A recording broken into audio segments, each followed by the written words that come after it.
नमस्कार, मेरा नाम भाऊ तोरसेकर। आप देख रहे हैं प्रतिपक्ष। दोस्तों, आज फिर से हमारे महाराष्ट्र के अल्पसंख्यक मंत्री जो सलाखों के पीछे पड़े हैं उन पर बात करना ज़रूरी है, क्योंकि आपको याद होगा कि इनको अरेस्ट हो गई थी, ईडी से अरेस्ट हो गई थी। उसको उन्होंने चैलेंज दिया था और अपने खिलाफ जो एफआईआर है ईडी का वो ही गलत है, तो वो कैंसिल करना चाहिए। इसलिए वो कोर्ट गए थे, लेकिन कोर्ट ने उनको कुछ दिलासा नहीं दिया और 3 दिन आगे उनकी केस चली गई है। तब तक बीच में इनके जो कस्टडी है ईडी की, इस पर फिर एक सुनवाई होगी जो पीएमएलए कोर्ट में होगी। तो ये सिलसिला चलता रहेगा। यानी कि मान लो कि नवाब मलिक ने खुद को देशमुख बनाना पसंद किया है।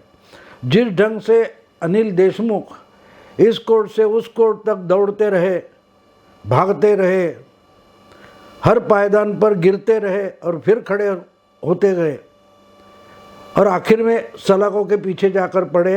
अब उन्होंने कोर्ट जाना मान लो रोक दिया है, जो कुछ होगा वो किस्मत पर छोड़ दिया है। लेकिन मलिक जो है वह नए खिलाड़ी है। जो बोलते हैं ना, बैट्समैन नया फलंदाज आता है तो ज़ोर शोर से बैट वगैरह घुमाते आता है, सूरज की तरफ आँख उठाकर देखता है। तो आपने देखा होगा नवाब मलिक मैदान में आए तो ऐसे हाथ उठाकर ऊपर देख रहे थे। जैसे आपको याद होगा सचिन तेंदुलकर हो या कपिल देव वगैरह, वो सूरज की तरफ आँख उठाकर देखते थे। तो नया फलंदाज इसी ढंग से आता है। तो नवाब मलिक पर इसलिए बोलना है कि नवाब मलिक इसमें अकेले नहीं फंसे हैं। नवाब मलिक में बहुत सारे लोगों की जान बसी है, खुद पवार साहब की भी जान बसी है। इसलिए तो नवाब मलिक को सिर्फ ईडी वालों ने घर से उठाकर अपने ऑफिस में लेकर गए, अरेस्ट भी नहीं किया था, गिरफ्तारी भी नहीं हुई थी। उससे पहले 1-1.5 घंटे में पवार साहब की रिएक्शन आई थी। और अकेले पवार साहब की नहीं, तो उनकी फैमिली की भी रिएक्शन आई थी। उनके परिवार से सुप्रिया सुले, रोहित पवार वगैरह वगैरह, उन्होंने बड़ी कड़वी रिएक्शन दी थी, प्रतिक्रिया दी थी। तो ऐसे नवाब मलिक के लिए पवार साहब डटकर खड़े हो गए। जैसे वो कभी भुजबल के पीछे खड़े नहीं हुए थे। थोड़ा बहुत उन्होंने अनिल देशमुख का समर्थन किया था, लेकिन जब पता चला कि अनिल देशमुख तो डूबने वाले, साथ में हमको भी लेकर डूबेंगे, तो अच्छी बात है कि हम पीछे रहे, अनिल देशमुख को डूबने दे। तो अनिल देशमुख तो फंसे। लेकिन नवाब मलिक की बात अलग है। नवाब मलिक के लिए पवार साहब डट कर खड़े हो गए और उन्होंने पहले तय किया कि नहीं, बिल्कुल नहीं, अरेस्ट हुआ तो क्या हुआ, फिर भी नवाब मलिक अपने मंत्री पद से इस्तीफा नहीं देंगे। और ये तय करने के बाद एनसीपी का जमावड़ा जो था मिनिस्टर्स का और लीडर्स का, वो फिर वर्षा में यानी मुख्यमंत्री उद्धव ठाकरे के पास पहुंचा और वहां तय हुआ कि भैया नहीं, हम तो इस्तीफा नहीं लेने वाले। और अब कल से यानी गुरुवार से महाराष्ट्र विधानसभा का अधिवेशन शुरू होने जा रहा है। तो इसमें तो यह बड़ा मामला होगा। आपको याद होगा 1 साल पहले इसी तरह से 10 दिन के लिए महाराष्ट्र में जो बजट सेशन महाराष्ट्र विधानसभा का हुआ था, उसमें भी बहुत गड़बड़ हुई थी। उसके 1 दिन पहले संजय राठौड़ नाम के मिनिस्टर का इस्तीफा लिया गया था। उन पर कोई बलात्कार का आरोप था और आरोप था, एफआईआर भी नहीं दर्ज हुआ, गिरफ्तारी वगैरह तो दूर की बात है, ऐसा कुछ नहीं हुआ था। फिर भी एफआईआर नहीं हुआ, फिर भी संजय राठौड़ से इस्तीफा लिया गया था। और वहाँ से जब बजट सेशन शुरू हो गया तो उसका आखिर होते होते दूसरा मिनिस्टर जो होम मिनिस्टर थे अनिल देशमुख, इनके सामने समस्या खड़ी हो गई। उन्होंने जोर शोर से अपोजिशन को धमकाया और आखिर में वो सेशन ख़त्म होने के बाद उनको खुद को ही इस्तीफा देना पड़ा, क्योंकि जिस सचिन वाजे का और परमवीर का बचाव करने खड़े हो गए थे अनिल देशमुख, वो खुद उसमें फंस गए। परमवीर ने ही उनको फंसा दिया। अब देखिए, अब मामला है नवाब मलिक का। सेशन शुरू हो जाने वाला है और उसके पहले ही इनको अरेस्ट हुई है। एफआईआर तो बात छोड़ो, कोर्ट में बाकायदा उनको हाजिर किया, कोर्ट ने इनकी कस्टडी दी है ईडी को। फिर भी पवार साहब बोलते नहीं, बिल्कुल रिजिग्नेशन यानी इस्तीफा नहीं लिया जाएगा, यानी जेल में बैठकर भी वो मिनिस्टर रहेंगे। कोई बात नहीं दोस्तों, कोई बात नहीं। और फिर अपनी इस बात का समर्थन करने के लिए पवार साहब ने अपने साथ कांग्रेस वालों को भी लिया और बैठ गए गांधी जी की प्रतिमा के सामने। गांधी जी का जो स्टैच्यू है मंत्रालय परिसर में, वहाँ बैठ गए थे। लेकिन ये लोग भूल गए कि ऊपर जो पुतला लगा हुआ है, स्टैच्यू लगा हुआ है, उसकी कोई अहमियत है। गांधी कोई प्रॉपर्टी नहीं कांग्रेस की। आप कोई भी पाप करोगे, गुनाह करोगे और गांधी की शरण में जाओगे और आपके सब गुनाह माफ़ हो गए? बिल्कुल नहीं। हाँ, माना जाता है कि कोई गंगा में नहाए तो उसके पाप धुल जाते। तो गांधी के स्टैचू के सामने, पुतले के सामने बैठे तो आपका गुनाह माफ़ नहीं हो जाता, क्योंकि गुनाह जो पकड़ा जाता है उसका जो कोई उस पर निर्णय होना है वो कचहरी में होता है, कोर्ट में होता है, न्यायालय में होता है। वो पार्टी के मंच पर या मिनिस्ट्री गवर्नमेंट के मंच पर नहीं होता। उसको तो कोर्ट में जाकर मैं दूध का धुला हूँ ये बताना पड़ता है। और जिस ढंग से मलिक और उनकी पार्टी ये नाटक कर रही है, तो उनको गांधी जी का जो लाडला भजन था, रघुपति राघव राजा राम सबको सन्मति दे भगवान। गांधी जी भी कितने दूर दृष्टि वाले थे, दूर की देखते थे। अब गांधी जी को जाकर भी 70 साल से ज़्यादा हो गए, लेकिन अपने मृत्यु के बाद, अपनी निर्वाण के बाद 70 साल हो गए और उसके बाद भी अपनी विडंबना करने को जो लोग पहुँचेंगे उनके लिए गांधी जी ने कुछ कह के रखा है, रघुपति राघव राजा राम सबको सन्मति दे भगवान। अब ये सन्मति का क्या मतलब है कि अच्छी सोच दे।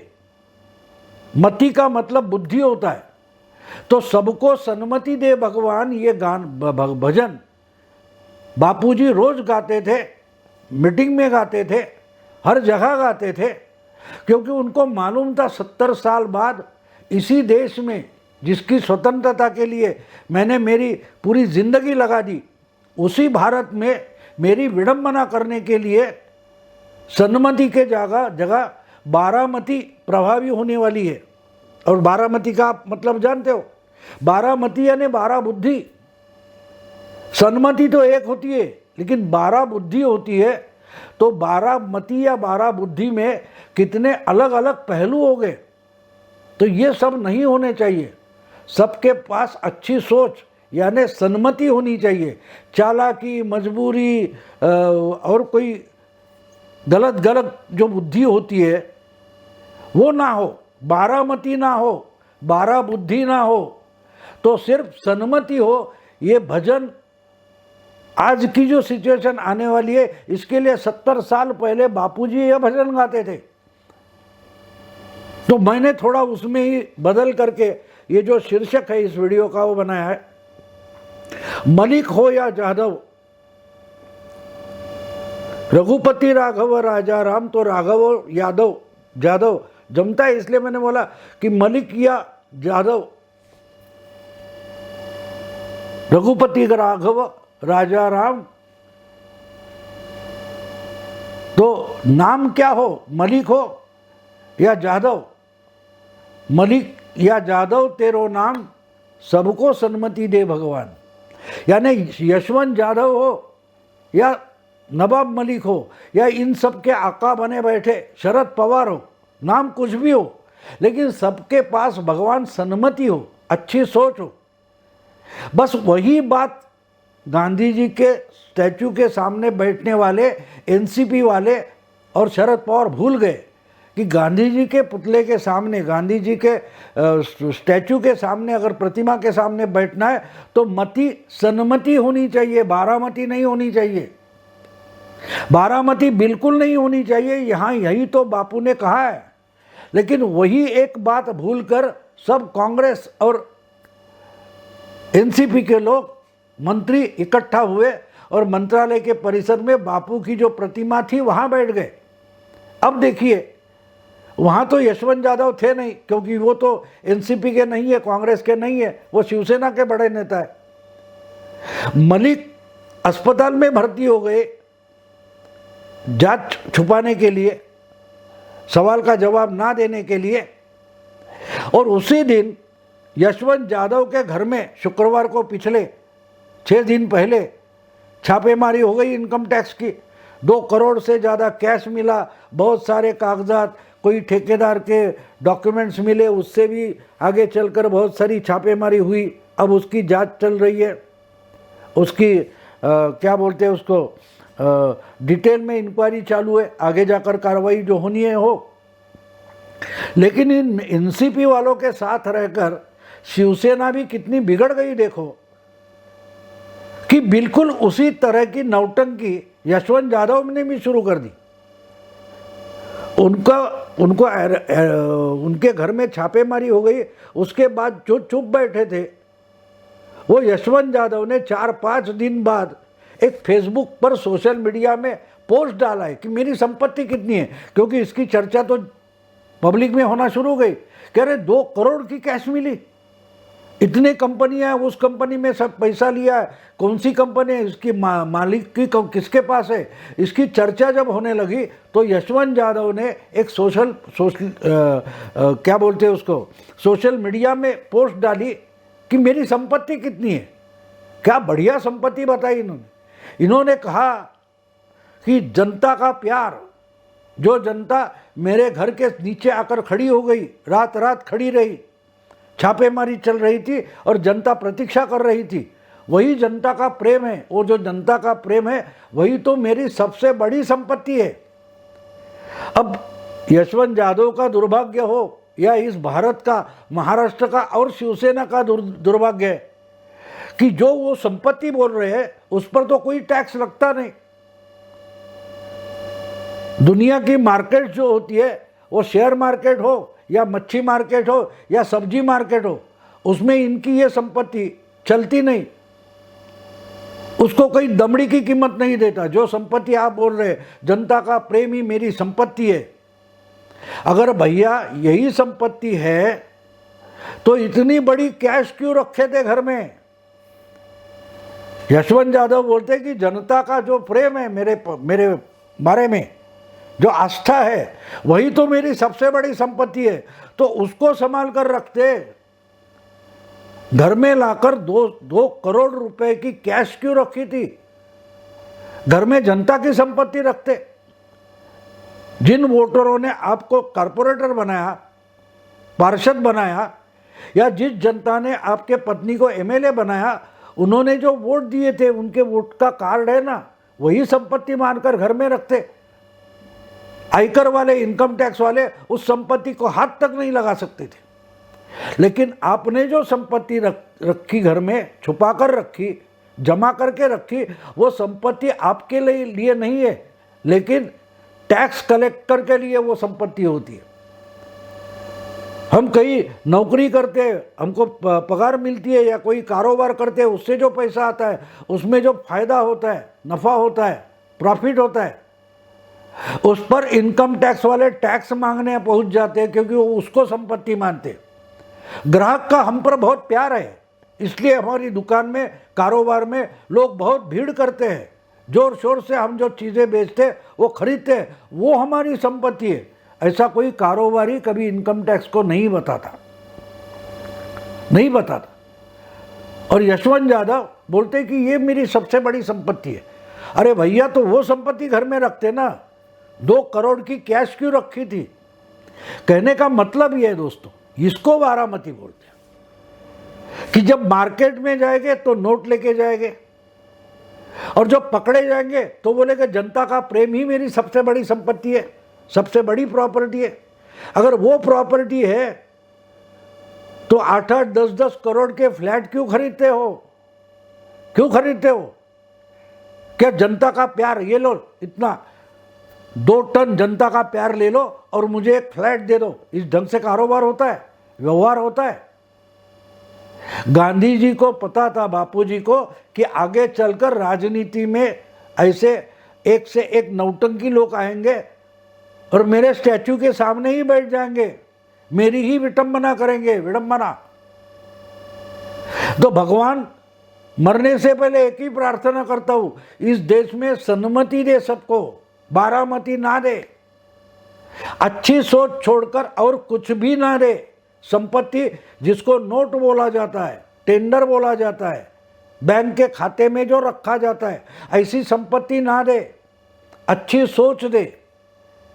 यशवंत यादव जिसको संपत्ति बोलते हैं, उसी तरीके से अच्छी सोच भी एक संपत्ति होती है, जिसके सबसे बड़े अमीर गांधी जी थे, और ये गांधी जी के पुतले के सामने बैठकर गांधी जी की विडंबना करते। आप पवार के साथ गए, इसका मतलब ही आपने गांधी जी का रास्ता छोड़ दिया है, और फिर भी आप पवार साहब के इशारे पर अगर गांधी के स्टैचू के सामने बैठ जाते हो तो गांधी की विडंबना होती है। ऐसी विडंबना ना हो, यही तो दुआ गांधी जी ने भगवान से मांगी थी। मलिक या जाधव तेरो नाम, सबको सम्मति दे भगवान। भगवान ऐसे लोगों को सन्मति दे, इनको बारामती से दूर रखे। दोस्तों, यही मेरे दिमाग में आया और आपको बताने के लिए मैंने वीडियो किया। अगर पसंद आए तो लाइक कीजिए, शेयर कीजिए और प्रतिपक्ष को सब्सक्राइब कीजिए। नमस्कार।